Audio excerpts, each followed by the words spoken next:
We begin tonight with the children's charity KidsCan and uncertainty about its government funding. The charity, which has been in operation for 12 years, provides food, clothing and healthcare to 168,000 children across 700 New Zealand schools.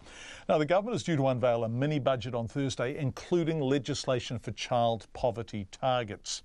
KidsCan operates on donations from business and private donors, and on government funding too. This afternoon, KidsCan CEO Julie Chapman told me she'd been told her government funding would be cut from July 1st next year.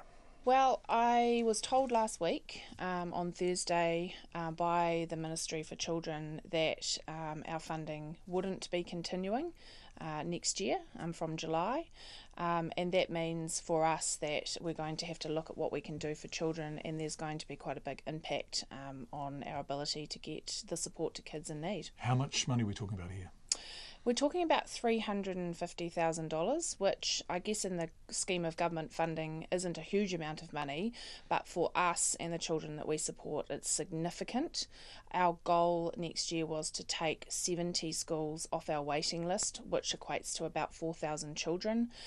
If this funding does go, then we're going to have to halve that. And what that really means is that children are going to go hungry, they're going to have to wait longer, without clothing, without shoes, all of those things that they're in urgent need of if this funding goes. Presumably the government would come out, and we're going to try and get the minister or somebody from the ministry to talk to us about what the $350,000 you are not getting is going to be spent on. But they would say, well, the money is going to be distributed in another way. Can we talk about your efficiencies? Absolutely. What's the cost of your administration? For every dollar raised, how much goes back to salaries, head office, all that kind of stuff? So we operate on an 80-20 rule, and we've been doing that for the past 4 or 5 years. So in every dollar we spend, at least 80 cents of that actually gets to the children. Okay, so that's 80-20. The kind of industry standard, I guess you could say, is about 70-30, and we try and stay well above that, and we've managed to achieve that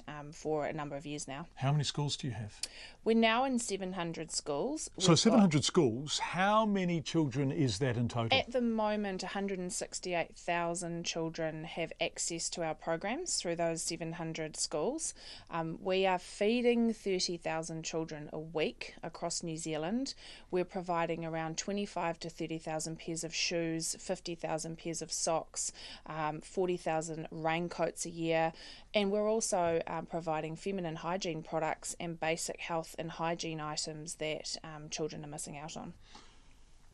So what would you say to the government if the $350,000 does go somewhere else? Presumably you, like the government, are intent on getting the best value for money and helping the most children. Yeah, so I think I certainly agree that raising incomes and making sure that families have a better standard of living is the right direction to take.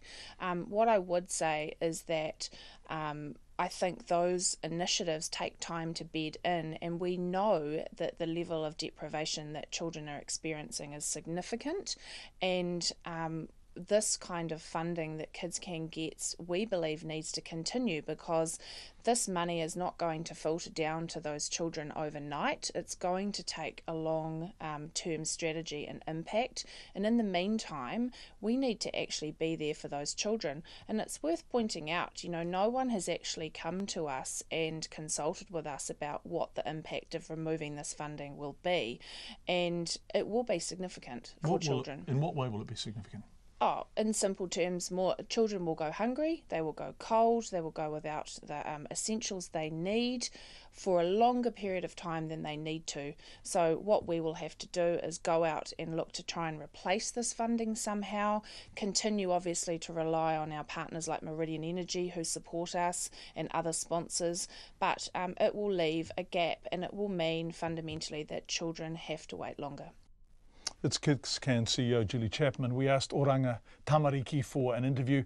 It declined, but in the past few minutes, just before we came on air, it sent us a statement saying KidsCan provide support to children in 700 schools in deciles 1 to 4 and operates nationwide. Funding for KidsCan has been time limited and at the moment will end on 30 June 2018. No final decisions have been made yet about future funding. That statement just in from Oranga Tamariki.